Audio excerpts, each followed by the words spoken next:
uncomfortable, each less worthy than the last. I wanted to take this opportunity to go through some more polls that I myself has hosted on the channel. How often do you play Tekken 7? There's a comment that said this poll isn't fair. Tekken 7 is basically over. If you did this poll sort of at the beginning of the lifespan, the numbers would be way skewed. And that's the point of this. The point of this poll was to see in the end days of Tekken 7, how many players are still playing every day. I believe Tekken 7 is a legendary game. If it wasn't for the success of this game, you wouldn't have nearly as much hype as you do for Tekken 8. Devil Jin, should he be in Tekken 8? Base roster is 32%, DLC is 15%, and not playable is 53%. The reason why I say not playable is because I think it's time that we see the evolution of Jin Kazama. In the past, Kazuya was also separate from his devil form, but Harada said they merged the two because they became one character. I think Tekken 8 is going to be about Jin accepting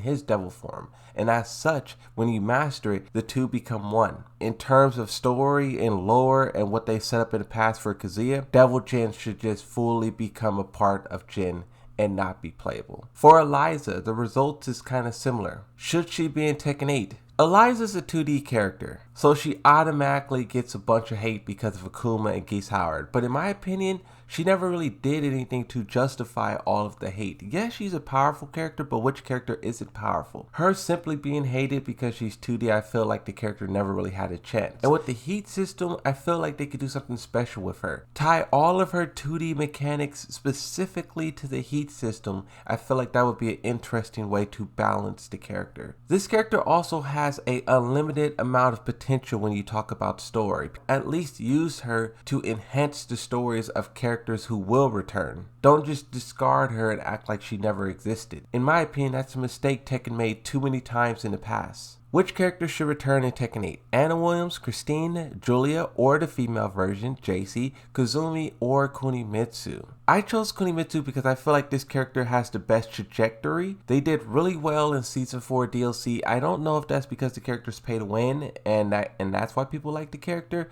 We saw once Fakaram got nerfed, the player usage took a nosedive. So maybe people are just playing her for power, but regardless, people were playing her and she also brought a lot of new faces in. The interesting thing about Anna Williams is the story they laid out in Tekken 7. They said this character retired. They gave up on the whole Mishima versus G-Corp war. Anna Williams tried to retire and just live a normal life, but her sister assassinated her husband and tried to pull her back in. Now we find out in Tekken 8 that not only did Nina assassinate Anna's husband, but she also took her job.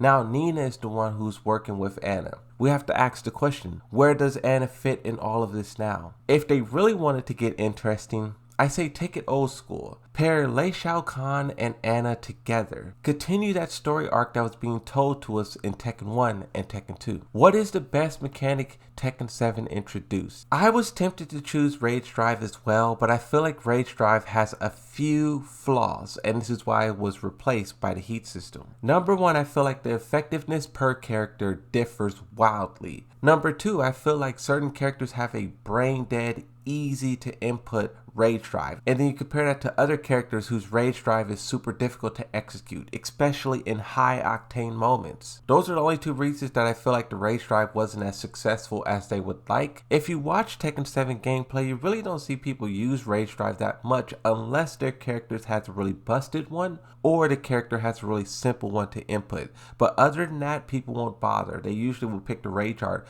every single time because it's more consistent. Do you want Li Wulong in Tekken 8? Yes is 72%, no is 28%.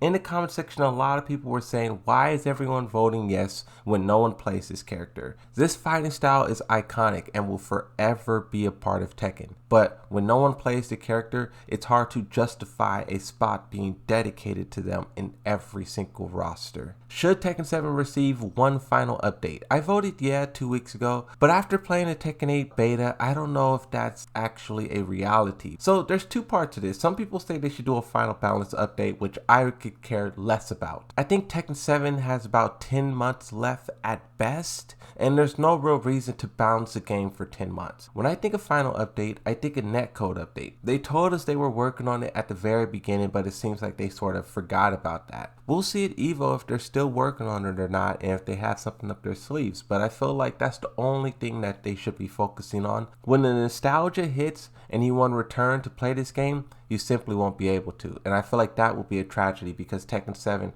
is a very, very good game. What's your first impressions of Tekken 8? The core of the game is really good. They have to fix a lot of the issues surrounding it. Netcode, chip damage, heat, combos. There's a lot of things around the game that has to be fixed, but the structure is excellent. Think of Tekken as a pie. One slice you have poking, one slice you have strings, one slice you have punishment, one slice you have movement, one slice you have combos. Over the years, I feel like the slice that represents combos has grown and grown and grown, and that has become so much of what the game is about now, and I don't think that's how it should be. I think they should go back to maybe some of the older days where the combos were shorter and a lot of the other aspects were greater. Not death combos that completely obliterate your opponent for making the slightest error. Oh, you made one small mistake? Give me your whole entire life bar. That's not fun in my opinion. Should the backdash be buffed? I voted no. The majority voted yes. Regardless of what I say, this will be a hot take. The reason why I voted no is because I like the idea of being close to your opponent. When I play Tekken, I move left and right. Yoshimitsu has to spin.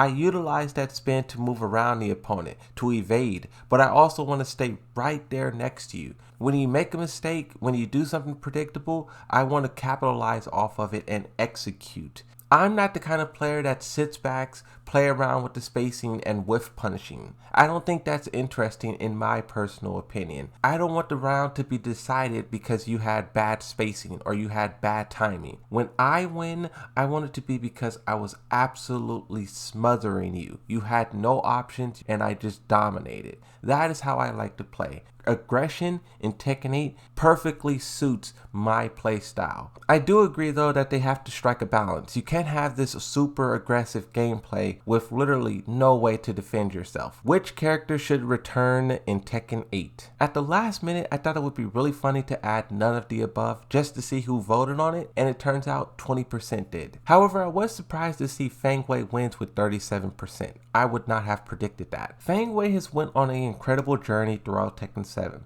At the start of it, this character was pretty much irrelevant. You never seen him in tournaments, you never seen him online, season 1, season 2, but then in season 3, once the buffs started showing up, the new moves started showing up, this character started to rise up. Things really got crazy when Joker started performing, and also Ni won Evo. That's when Fang was put on the main stage, center stage, and it hasn't been the same since then. Everyone's a Fang main all of a sudden. One thing about Fang too that is not really talked about, but his story. This guy has possibly one of the most underutilized stories ever.